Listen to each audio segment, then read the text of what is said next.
I've asked Renee Carlson. Renee is the general counsel for True North Legal. It's an independent public interest law firm affiliated with Minnesota Family Institute. True North promotes, defends life, family, religious freedom, and is engaged in the education side of things and the public policy, and then of course in the court. So Renee, thanks for joining me today. Great, good to be here with you, Mark. As you said, True North Legal is an initiative of the Minnesota Family Council, which is an organization that works in public policy. We're at the Capitol quite a bit in education, helping the citizens of Minnesota understand what's going on with the government, what's going on in the courts, and why does it matter for my life. And we are just excited to be here, excited to partner with you and helping people understand what has it been like living under this Walz administration. Yeah, well, you've done a great job. You and I have tracked a lot in these recent days, and the other day, you were in Washington working on different things. So thank you for helping not just Minnesota, thank you for helping the country. And True North Legal, just so you know, is a nonprofit, and we support them.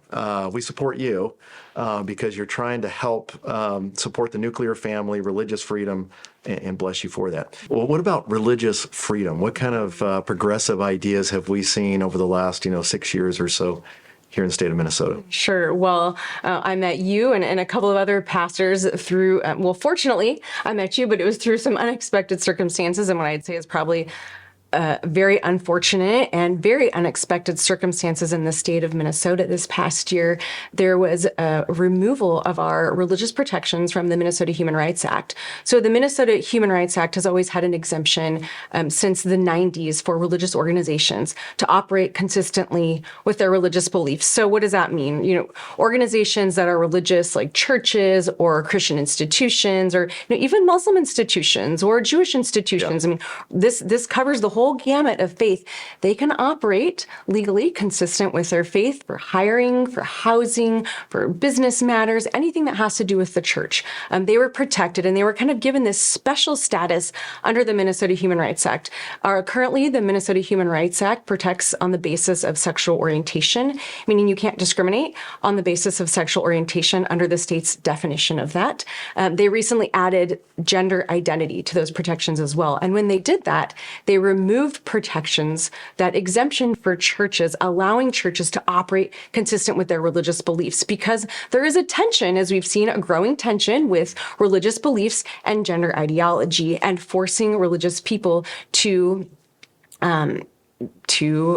toe the line on gender ideology, to acquiesce. To surrender our theology, our view of God, the world, everything, As if it's like a super right. And this statute in the 90s was created to kind of give that balance. It's essentially one of the most obvious kind of statutes when it comes to pluralism. It's like, we're going to protect on the basis of sexual orientation and then recently gender identity, but we also have these religious protections. We're not going to force religious people to acquiesce to gender ideology.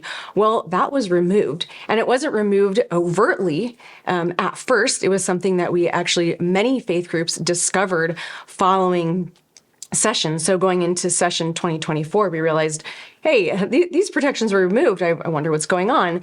And so through a series of collaboration, emails, and discussions with leadership, many faith groups approached the Democratic leadership in our state and said, hey, I'm sure this was a drafting error. I'm sure that there was something here that was missing. So let's just put this statute back where it belongs. And what came out in committee was, it in fact was no mistake. It was a very intentional. Moving protections for religious organizations was intentional. So essentially wiping away our First Amendment protections, our protections under the Minnesota Constitution. And what's worse, I think, and was most hurtful for the religious community was that there wasn't a discussion. Governor Walz's commissioner of the Department of Human Rights was actually in favor of this removal. So we have a very progressive administration who's willing to strip away our First Amendment protections. Thankfully, by the end of session, as you know, and many people in your church and your community might know, that we did get those protections back. But I've shared the fact that we even have to go through that we even have to fight for our First Amendment protections, something that's so core and bedrock of our country, was just astounding. Not only that, the process wasn't really accessible to most people, even to people like myself who are involved in policy. At one point, I testified at the Senate. I arrived at 6 p.m. I didn't testify until 12:30 a.m. on Tuesday. So of course, Twitter was blowing up saying, while you were sleeping, your religious liberty was definitely voted down. So the Republicans voted to restore our protections at that moment, and the Democratic members on that committee and the chair lead did not vote to do that. So we had to keep going through this process until finally, thankfully, the governor did sign a bill in which these protections were restored. But it wasn't just me as a Christian there. It was the Minnesota Catholic Conference, the Islamic Association of North America, and many others who were asking and pleading for our First Amendment protections, that we would please be able to have religious autonomy in the state of Minnesota. But no sooner did we get those protections back than we had this concurrent track of another piece of legislation that was teed up, the so-called Equal Rights Amendment. And I say so-called because it does nothing of the sorts. It doesn't promote equal rights for people. In fact, it's the Erasure of Rights Amendment is what we've called it. It would just be the whole shebang. If it was voted on if it passed the Senate, then it would have gone to our ballot this year and been something that the people of Minnesota had to vote on. And what would it do? It would enshrine protections for abortion into the Minnesota Constitution up to birth. It would wipe away our religious liberty protections because it did not protect on the basis of religion. It would also protect on the basis of gender identity. And so that would force us into that, compelled speech area, and even, potentially infringe on the rights of organizations like churches and ministries to be able to operate consistently with their religious beliefs. So we finally get our, look like we're getting our religious liberty back. We do in the Minnesota statutes. And then boom, we get this so-called Equal Rights Amendment that essentially does exactly what we were promised wasn't going to happen. That died, thankfully. It did not get out of the legislature, so it will not be on the Minnesota ballot in 2024. But progressive activists have said that they're not stopping and they're going to plan to keep going with it. So we have to be vigilant. But I think, because this is a Christian program and, I'm a person of faith as well, I think it's important to address the significance of knowing what you fight for and what you believe in. Why is the truth so good?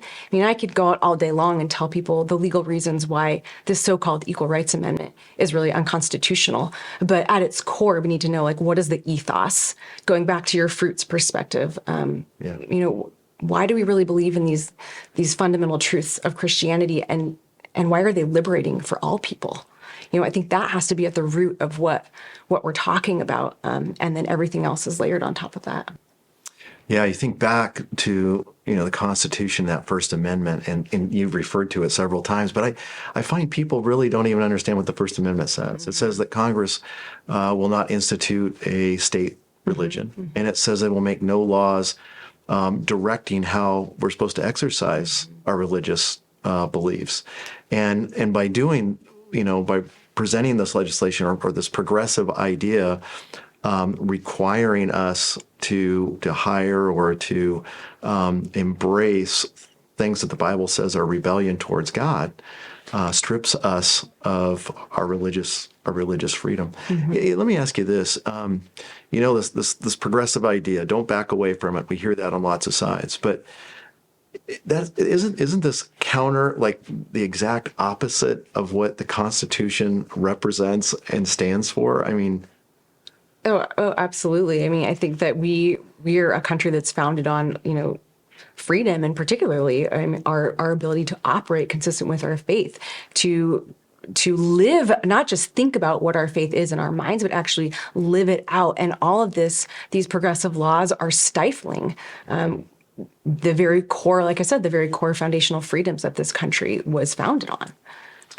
Yeah. So, you look in communist countries, Marxist countries, socialist countries, you see over and over, you can believe whatever you want, but it can't be public. Mm-hmm. The unique thing about the United States is what you believe, mm-hmm. you can believe what you believe, and you can live that out in the public arena, and you've got space to be able to speak about that and talk about that.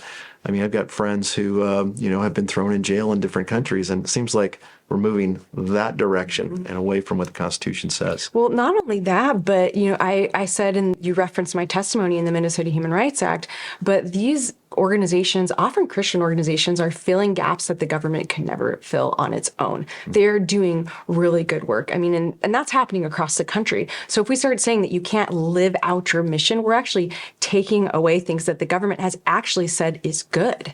Yeah. So it's kind of, speaking out of both sides of your mouth a bit, where in one sense, oh, we can't fill this gap, so please, Catholic Charities come in and do it. But then in the next sense, oh, wait, never mind.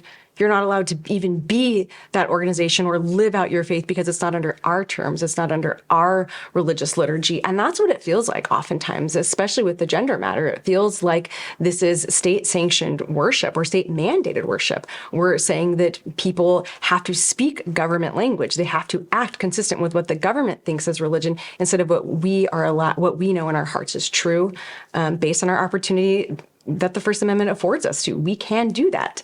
And when we may disagree, but that's the heart of pluralism. That's what America is. Yeah, it's interesting. America is established, by people who are suffering in Europe because of their religious convictions. In fact, my wife's family came over on Mayflower and, suffered horribly in Europe because of their religious convictions. And then you have the establishment of the United States, and then we're right back to this. We're going to take all of that away. And it reminds me of Daniel chapter 3. The government there sets up a statue and tells everyone, hey, at a certain time, whatever you believe, that's fine. But at a certain time, when you hear the music play, you have to worship this idol. And there were 3 young guys, Shadrach, Meshach, and Abednego, and they said, we can't do that. And as a result, they got thrown into the fiery furnace, and they tried to execute them, but God preserved them. And so here we are again in a situation where it's like, yeah, you can have religious freedom, but you're going to do it our way. And they stood up. God was with them, and I think we just need to stand up in these days and honor the Lord the best we can with great dignity. In Minnesota, just to your point of the Old Testament, and I think we're living in that in some ways, and we're living in those victories too. Being able to see that statute restored, right, to actually have our religious protections back in that statute was amazing. To see that legislation that could severely impact life, family, and religious freedom die. It was really like an Old Testament moment where God has said, no, this is enough. Yeah. So it was. I remember the celebration, and I remember reaching out to different legislators that we're connected with and thanking them, and thanking True North Legal, you, for standing up and speaking for us on that, because, boy, Satan would have had a heyday with that. No kidding. I think it just shows that no one is exempt from God's movement. He moves in the hearts and minds of all people.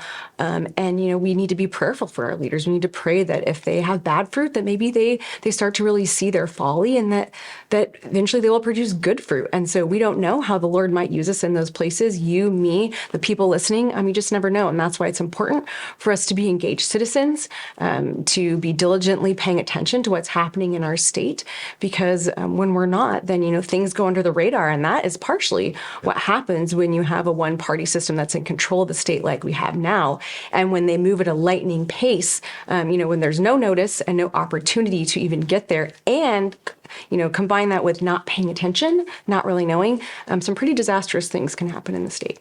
Well, to your point, in Daniel chapter 3, when that happens and Shadrach, Meshach, and Abednego are thrown into the fiery furnace, the king is shocked that they're not consumed. And as a result of that, there's this decree that goes out from edict from the king saying, that there's the God of the Jews is the true God. And so God has a way of stirring things up. So thank you again for doing that. Well, hey, thanks for joining me. Renee, thanks again for being with us. Thank you for having me. It's an honor to be here, honor to work with you. Thanks for doing a great job. And I want to encourage all of you to support Renee and True North Legal. They're doing a great job for us. So thank you.